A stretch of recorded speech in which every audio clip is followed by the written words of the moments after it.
Hello, and thank you for tuning in to our international news broadcast. Right now, let's review the top stories currently capturing global attention. Event number 1. Russian court convicted 19 people for shooting, blaming Ukraine for lack of evidence. Event number 2. Romania agreed to increase the number of U.S. troops and use NATO air bases. And now, for the details. A Russian court on Thursday sentenced 19 people in connection with the 2024 mass shooting at a Moscow concert hall that left 149 people dead and more than 600 injured in one of the deadliest attacks in the nation's capital in years. According to the Associated Press, an affiliate of the Islamic State group claimed responsibility for the March 22, 2024 massacre at the Crocus City Hall concert venue, where 4 gunmen opened fire on people waiting for a popular rock band to perform and then set the building on fire. All 19 defendants received lengthy prison sentences. 15 were sentenced to life in prison. 1 received a 22.5-year sentence, and 3 others were each sentenced to 19 years and 11 months. The trial began in August 2025 in a military court, as is customary for terrorism charges, and was held behind closed doors, with authorities citing security concerns. President Vladimir Putin and other Russian officials have alleged Ukrainian involvement in the attack, without offering any conclusive evidence. Kyiv has vehemently denied any involvement.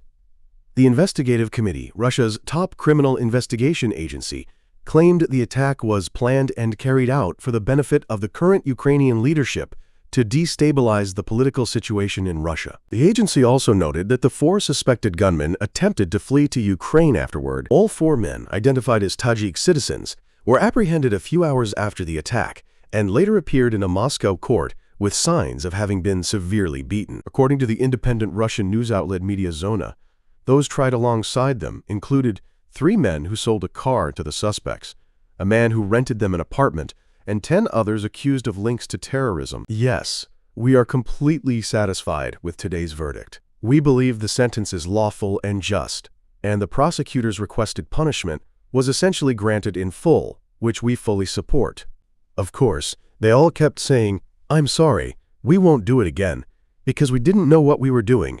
But in reality, none of us, the victims' representatives, saw any remorse on these people's faces. They were just trying to avoid the maximum sentence.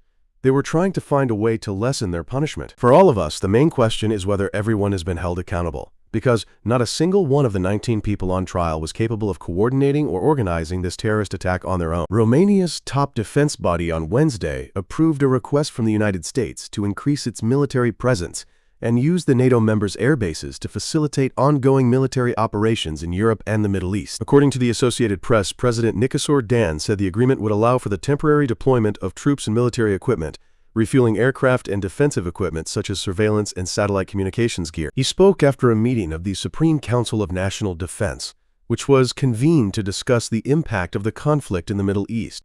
"I stress that these devices are defensive, and I emphasize that they are not equipped with actual weapons," he said. The defense body's decision is expected to be discussed in Parliament on Wednesday, where it requires final approval.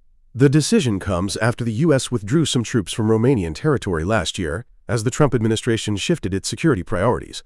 But it still maintains up to 1,000 NATO-affiliated troops stationed at the Mihail Kogalniceanu Air Base. And the third point of discussion today, at the Supreme Council of National Defense, was the temporary deployment of some U.S. military equipment and forces in Romania. This includes refueling aircraft, as has been publicly discussed, some surveillance equipment, and satellite communications equipment, the latter of which is related to the destabilize shield system. I stress that this equipment is defensive, and I emphasize that it is not equipped with actual weapons.